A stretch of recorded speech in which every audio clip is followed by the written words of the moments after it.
Hi, everyone. We are talking about a fascinating and popular topic. It's called failure to launch. Have you heard of this? I was reading a great article in Forbes this past week, Failure to Launch, how adult children impact the family business. It was focusing more on the family business side. But the topic I'm going to be unpacking for you now in this video is going to apply for all of us, whether or not you have a family business or not. If you have a family business, this is going to be super helpful for you. But all of us as parents, okay? So regardless in terms of your role, your title, position, whatever it is, this is going to be a really interesting topic for you. If we haven't met, my name is Dr. Karen. I'm the founder of DK Leadership. We work with both organizations and families on helping them with their business, their relationships, and their wellness. That's kind of those are the three specialties that we focus in on.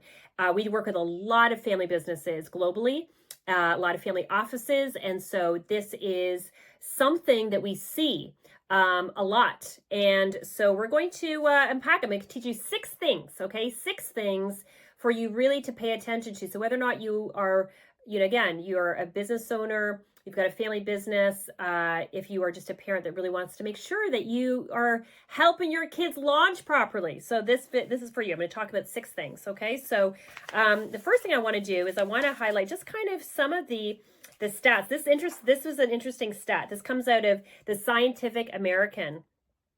And it basically said that, and this came out of in 2019, over 7 million American men, the focus is a little bit on men, 25 to 45, were neither working or looking for work. It's up 25%. 25% from 10 years before. This is a major problem. Okay, this is a major problem. And so this is a huge issue. Now you might be, first of all, thinking, well, what exactly is a failure to launch? So and I like this is a good definition. Failure to launch refers to an individual who is unable to successfully handle adult responsibilities, specifically finding and holding a job, moving out of the family home, or becoming financially independent from their parents. Okay, so that is kind of by definition with what they're talking about. But we're going to unpack this. Okay, we're going to unpack this that will apply for all of us. So it teaches you 6 things.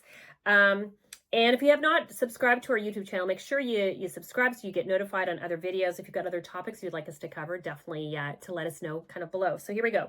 The first one is I want you to think big picture as a parent. So regardless if you've got kids that are newborns or you've got preteens or adolescents or kids in their 20s, doesn't matter at the age.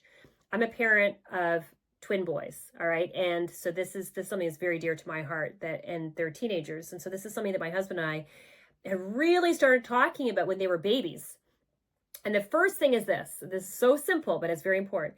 I want you to think about big picture. By the time your child leaves your nest, okay, so hopefully like 17, 18 years old, probably more 18. By the time they leave your nest, what does success look like to you? And success is very personal. So how I define success might be different than how you define success. But this is a very popular question. When I'm speaking at parenting conferences or family business conferences or educational conferences, this is a very popular question I will ask my audience. And it's interesting. I was in New York speaking at a very, very, outside of New York. I was speaking in a very tough area the one day, and I asked my audience. The second day, I was there for 2 days. The second day, I was speaking at the New York Times, and I asked that group of parents the same question. So very different, obviously, socioeconomic levels, very different, different experiences, very different professions. But what was amazing about that question is that I actually heard the exact same thing. And this is one of the reasons why I love this question, is because when you really get people to stop and think about, what does success look like for me as a parent? What does successful launch look like? I hear similar things. I want my kids to be confident, decisive, good decision maker. I want them to have goals, have the courage to go after those goals. I want them to be financially independent. I want them to have purpose. I want them to be a positive contributor to society.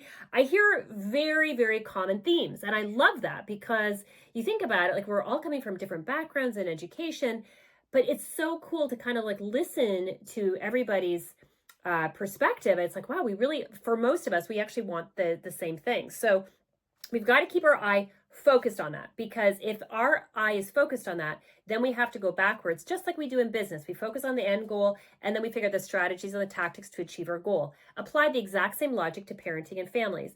Focus on the end goal, and then you work backwards. What are the things that we need to do today, not when they're 18 and not when they're 25? What do we need to do today when they're 3? Or when they're 10, what do we need to do today to make sure that we are helping our children successfully launch? So that is kind of like, that's kind of high level. Okay, that's number one. Number two is the secret sauce. Okay, the secret sauce is you want to actually develop their emotional intelligence. This is our sweet spot. This is our niche. This is with what we focus in on. There's lots of different people that kind of are in that leadership development space. What we do as a company and our specialty is focus on emotional intelligence and how that applies to business, your relationships, and your well-being. That's what we do. And so we have a fabulous scorecard. If you don't have it yet, just write down EQ below. Somebody from our team will actually send that to you. It's a free scorecard. I encourage you to do it. I encourage your children to do it. Okay. So you can have 10-year-olds do this. Some of the words you may have to kind of like decode. You can get your teams to the office to do it.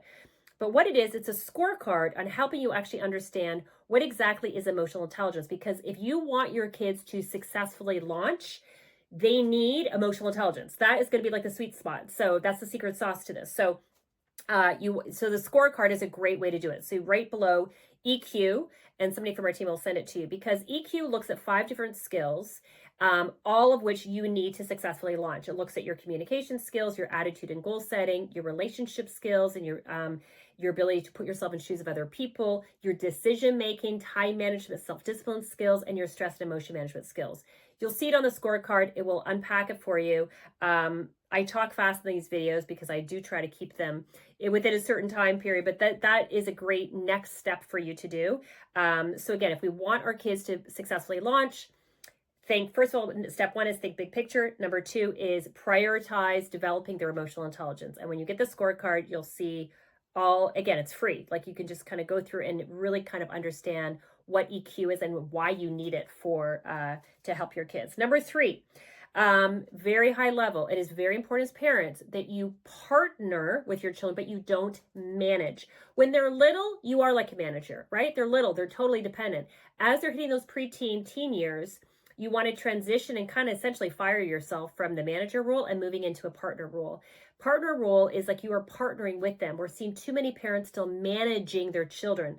So you move from manager when they're babies, and then you kind of slowly in preteens, you kind of move yourself. So the grade 6, 7, 8 is kind of like that transitional years. By high school, you got to be a partner. Partner is you are kind of walking beside them. You're available to help them, but you're not managing things for them. So if they're struggling, for example, with one of their teachers, you're not picking up the phone and calling the teacher. No, instead you're partnering with them. You're encouraging them to go talk to their teacher themselves. You're kind of empowering them or coaching them. That's the model. So you want to really focus on partnering, not managing, specifically in the teen years. Okay. Number 4.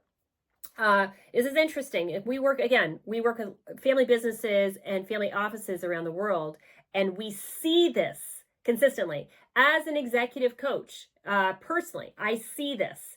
There is a secret sauce I have seen on children that do really well, and children who are really struggling. And one of the most consistent things that I see is that they have jobs as teenagers.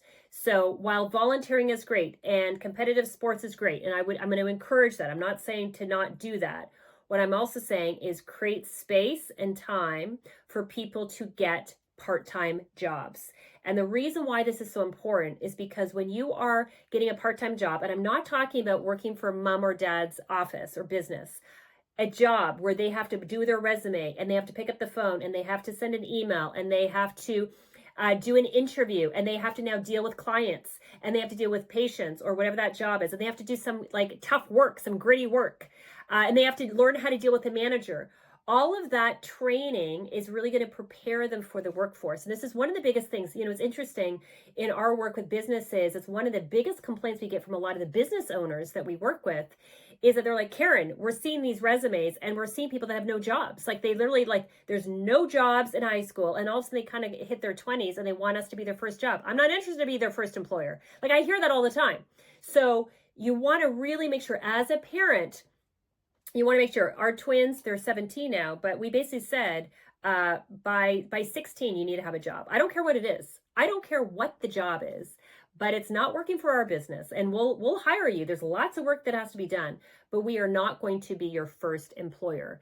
It is really important for them to, and so watching our boys do their resume, do the interview, get nervous before the interview, then kind of crush the interview, and then learning how to deal with, people on the job site. Like, all of this is so good. And that builds their confidence, that builds their emotional intelligence. So really think about the importance of part-time job. Where am I at? Number 5. Really be clear about, I need to do another video on the whole financial boundary part to it. My doctor was in marriage and family therapy, specifically family systems, and my dissertation was on overindulgence, specifically for young people. And I focused on scheduling, finance, and eating. Okay, so this whole topic around finances and how that impacts emotional development, and both in children but also in business, is really interesting. This is kind of my wheelhouse, but this whole issue around boundaries, to be really clear about as a parent, teaching your kids financial literacy and having boundaries around what you will pay for, what you won't pay for. We started teaching financial literacy to our children when they were in grade 2. Okay, they started getting their own bank account when they were in grade 2. We started kind of really differentiating between what we will pay for with what they will pay for. We created opportunities for them to earn money, and even as now in adolescence, we've got a system in place. The system works very, very well, but it's very powerful because you actually teach the system and you teach these tools to your children when they're little. So an example, for example, trips. We pay for trips, they pay for their spending money. Camps, we pay for camps, they pay for their tuck shop. So that it's kind of like that in terms of separating the boundaries. So you want to start teaching financial literacy to your children when they're young, and you kind of evolve it and adapt it as they actually get a little bit older. And you can take that all the way in terms of college, who's paying for college, who's paying for room and board, who's paying for books. That applies actually to weddings. I see this a lot with clients as well in terms of who actually pays for weddings. Do parents pay for the whole thing? Like, this is a whole topic. I have to do a whole other video on financial boundaries, but I'm just giving you a high level for this topic. Is you want to start thinking about those financial boundaries and differentiate between who's paying for what and having clarity about that ahead of time. That's all really important in terms of helping them actually to be successfully launching. And that is what you have to do when they're little. Okay, you don't do this when they're 25. Ideally, you're actually starting this when they're actually little, so that by the time they hit 18, they're going off to college or they're leaving your nest, they've got those tools in their toolbox to properly launch. Okay, so that's why I'm kind of raising this. Last one really quick. Is around boundaries around the family business. This is more specifically on the family business because we work with so many family businesses. When you have a family business, a lot of owners want to have a family member actually kind of take their position, which is great. There's a lot of benefits. There's a lot of benefits in terms of having family members join the family business. So overall, I'm actually in favor of it. However, you do want to make sure that you're properly setting that up. And one of the things I talked earlier was about making sure that people are actually having work experience outside, not as the family business as their first place, but actually make sure they're getting work experience in quote unquote the real world with real employers and real customers and real people. That's really important. Making sure that they're qualified for it, that they're getting the right education. You're going to have a major engagement problem if you're actually bringing in a family member and they are not qualified, they don't have the education. You're going to have a massive backlash with other employees and team members if you see that. So to really kind of get the buy-in from other people, they really need to make sure that whoever you are bringing in, if it is a family member, that they have the education, they do have the qualifications, they do have the experience, and that they are earning that position. And that's really important, not only just for their own emotional development and professional development, but also to making sure that the rest of your organization and team can really kind of get behind them as potentially a future leader.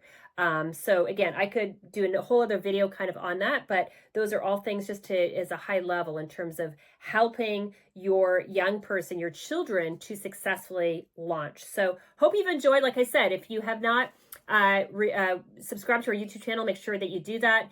If there's a topic you would like us to cover, make sure you actually share it below. And make sure you, if you don't have our EQ scorecard, say EQ below, and somebody from our team will actually send that to you. And thanks, everybody, and we'll see you at our next video.